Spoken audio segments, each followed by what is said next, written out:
안녕하세요. 11월 15일 화요일 아침입니다. 말씀과 함께 새롭게 오는 소망의 아침을 시작하겠습니다. 조나단 에드워드는 실천의 열매는 믿음의 표지 중 표지다라고 이야기합니다. 디모데전서 5장 17절로 25절까지 말씀을 본문으로 하여 지도자를 섬기는 성도, 공평하고 신중한 지도자라고 하는 주제로 함께 은혜를 나누기를 원합니다. 잘 다스리는 장로들과 가르침에 수고하는 이들을 더욱 존경해야 합니다. 장로에 대한 고발은 두세 증인이 없으면 받지 말고 범죄자는 모든 사람 앞에서 꾸짖어야 합니다. 이 일들을 편견 없이 공평하게 하고 아무에게나 경솔히 안수하지 말아야 합니다. 죄와 선한 일은 결국 명백하게 드러납니다. 본문은 장로들에 대한 권면으로 시작합니다. 장로들에 대한 권면은 비교적 짤막합니다. 그렇지만 사도는 교회 내에서 장로들의 위치를 응축해서 안내하고 있습니다. 그는 먼저 잘 다스리는 장로들을 배나 존경할 자로 대하라고 디모데에게 권면합니다. 중요한 점은 사도 바울이 배나 존경할 장로의 자리를 말씀과 가르침의 사역에서 찾고 있다는 점입니다. 말씀을 가르치고 전하는 사역은 모든 직분자의 기본적으로 요구되는 책임이 아닐 수 없습니다. 감독의 직분에서도 사도는 잘 가르치는 것을 언급한 바 있습니다. 빌립과 스데반 집사의 경우를 보면 집사직도 가르치고 전도하는 사역의 예외가 아님을 알 수 있습니다. 장차 직분자가 될 모든 교인도 복음을 전하고 가르치는 사명을 게을리할 수 없습니다. 장로들이 교회를 다스리며 치리하는 자들로 세워졌다고 해서 치외복권과 무소불위의 자리에 있는 것은 아니었습니다.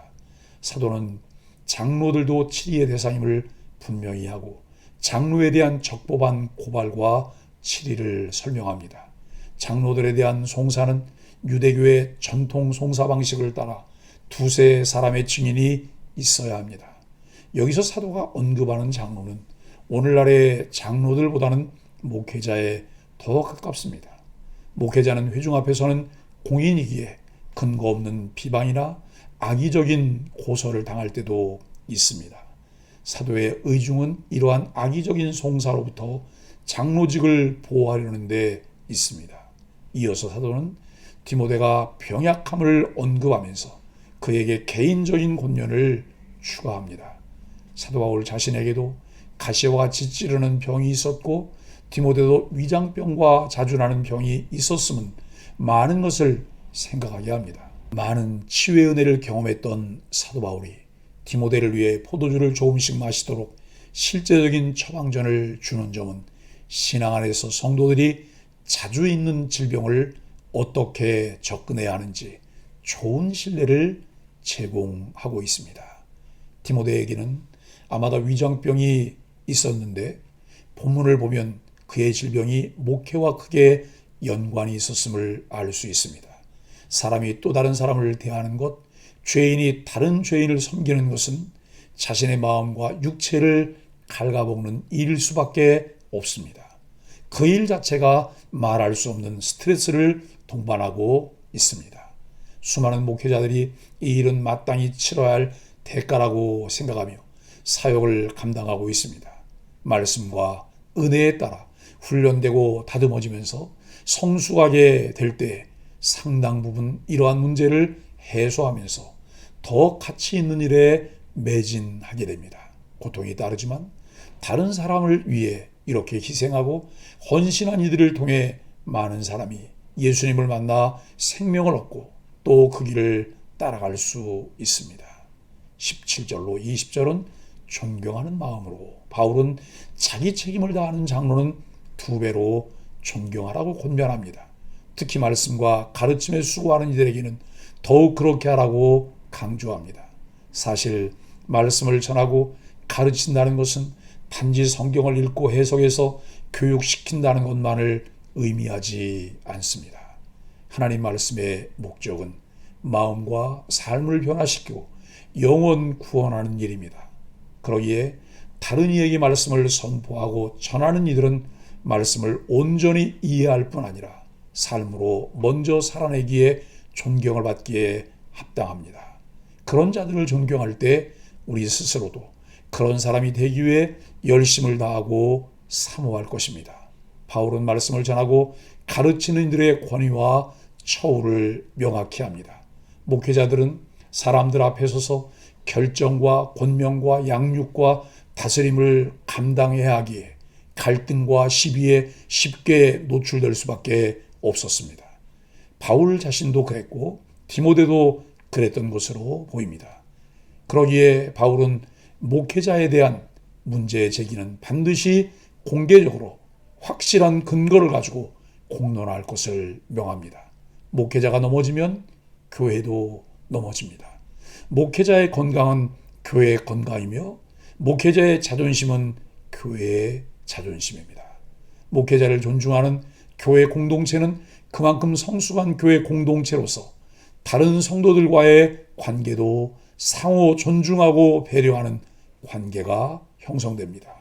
범죄와 비리의 문제가 아니라면 성도는 목회자를 존중하고 지켜야 교회 공동체를 더 건강하고 질서 있는 교회 공동체가 되게 할 수 있습니다. 이어서 바울은 범죄한 자들을 단호하게 징치할 것을 디모데에게 명령합니다. 죄는 누룩 같은 악한 영향력을 갖고 있기에 싹을 잘라 죄가 자라고 전파되는 것을 차단하기 위해 그렇게 해야 합니다. 죄를 범했다 해도 공개적으로 엄하게 책망받고 징계받는 것은 누구나 피하고 싶은 곤욕입니다. 그러기에 바울은 죄에 대해 취할 수 있는 가장 엄혹한 조치를 취해 모두가 죄를 철저히 경계하도록 할 것을 명합니다. 믿음의 공동체는 죄에 대해 단호해야 합니다. 21절로 23절은 신중하고 공정하게. 바울은 디모데가 경계해야 할 두 가지 태도를 말합니다. 편견과 불공평한 태도입니다. 목회자는 선입견이 없어야 하고 편파적이어서는 안 됩니다. 선입견과 편파적인 태도를 가지면 사람들을 부당하게 대할 수밖에 없습니다. 목회자가 누군가를 부당하게 대한다면 그의 영혼과 신앙은 흔들릴 수밖에 없고 이는 천하보다 귀한 영혼을 망하게 하는 악한 일입니다. 공정하고 정의로운 사회와 공동체에서 억울한 사람이 생기지 않도록 세밀하게 살피고 배려하는 일은 공동체를 건강하게 세우는 데 매우 중요한 요소입니다. 일의 책임을 맡은 사람들은 무엇을 위해 결정할 때 자기를 위한 결정보다는 공익을 위한 결정에 힘써야 합니다. 디모데는 위장장애와 다른 병들로 고생하고 있었던 것으로 보입니다. 이런 병들의 이유는 아마도 어떤 사람들의 죄와 그것이 미치는 악영향 그리고 연소한 목회자로서 교회를 이끄는 것에 대한 부담 때문으로 추정됩니다. 지도자로 산다는 것은 예나 지금이나 똑같이 어려운 일이라 생각합니다. 그래서 히브리서 기자는 그의 서신 13장 17절에서 여러분은 지도자의 말을 잘 듣고 그들에게 복종하십시오. 그들은 자기들이 한 일을 하나님께 보고해야 할 사람들이므로 정신을 바짝 차리고 여러분의 영혼을 보살핍니다. 그러므로 그들이 이 일을 괴로운 마음으로 하지 않고 기쁨으로 하게 하십시오. 그렇게 하지 않으면 여러분에게 유익이 없습니다. 현대인의 성경이 말하고 있는 내용입니다. 이런저런 문제로 앞길이 너무 어렵다고 느껴지면 가장 명확한 것부터 해야 합니다. 그것은 성경의 가르침을 따라 원칙대로 하는 것인데 죄는 대적하고 선함은 격려하는 것입니다. 내 소견대로 하면 문제가 되지만 성경이 가르치는 원칙을 따라 살아갈 때 우리 삶은 경건의 길로 가게 됩니다. 24절로 25절은 하나님 앞에서 모든 것이 드러난다고 합니다. 무엇보다 중요한 것은 어떤 난제를 처리할 때 우리들이 해야 할 것이 성경 속으로 걸어 들어가는 것이며 그 말씀을 붙잡고 지혜 주시도록 기도하는 일입니다. 목회자가 존경받아야 하는 이유는 감당해야 할 일이 그만큼 고되고 책임이 막중하기 때문입니다. 그래서 바울은 어렵게 하지 말고 원칙대로 분명하게 판단하고 결정하라고 권면합니다. 우리 신앙도 다르지 않습니다. 어려울수록 분명하게 해야 할 것을 주저 말고 하십시오. 신앙과 삶에서 다른 길은 없습니다. 성경 속에 답이 있다는 분명한 확신을 갖고 성경의 가르침을 충실하게 따르며 순종하는 것이 필요합니다. 사랑하는 소망의 가족 여러분, 하나님께서는 우리를 사랑하여 하나님의 나라를 주셨습니다. 그 나라를 누리게 하시려고 아들 예수님을 우리에게 보내시고 모든 죄를 담당하시고 십자가에 죽게 하심으로 대속을 이루게 하셨습니다. 그것은 모두를 사랑하기 위한 최상의 결정입니다. 사랑과 공의를 위해 하나님은 자신이 희생하며 대가를 지불하시는 선택을 하셨습니다. 모든 힘을 가졌기에 더 공정하고 공평하게 결정하셨습니다. 하나님이 다스리는 나라는 의와 희락과 평강의 나라이기 때문입니다. 하나님의 뜻이 하늘에서 이루어진 것 같이 이 땅에서도 이루어지길 원하셔서 하나님의 사람들을 부르셨고 이 땅에 교회를 세우셔서 그 일을 하게 하셨습니다. 우리는 그 일의 사명자로 부름받은 하나님의 일꾼입니다.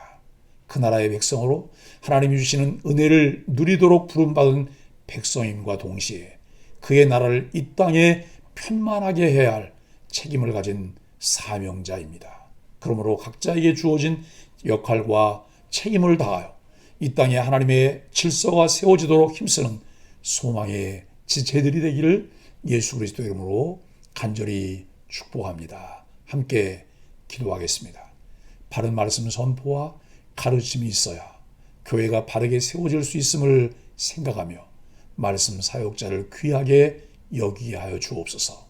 아무리 친밀한 사이여도 죄에는 동조하지 않는 단호함을 보이게 하여 주옵소서. 영육의 강건함과 정결함을 위해 힘쓰며 모든 것을 밝히 드러내실 주님 앞에 충직하게 하여 주옵소서.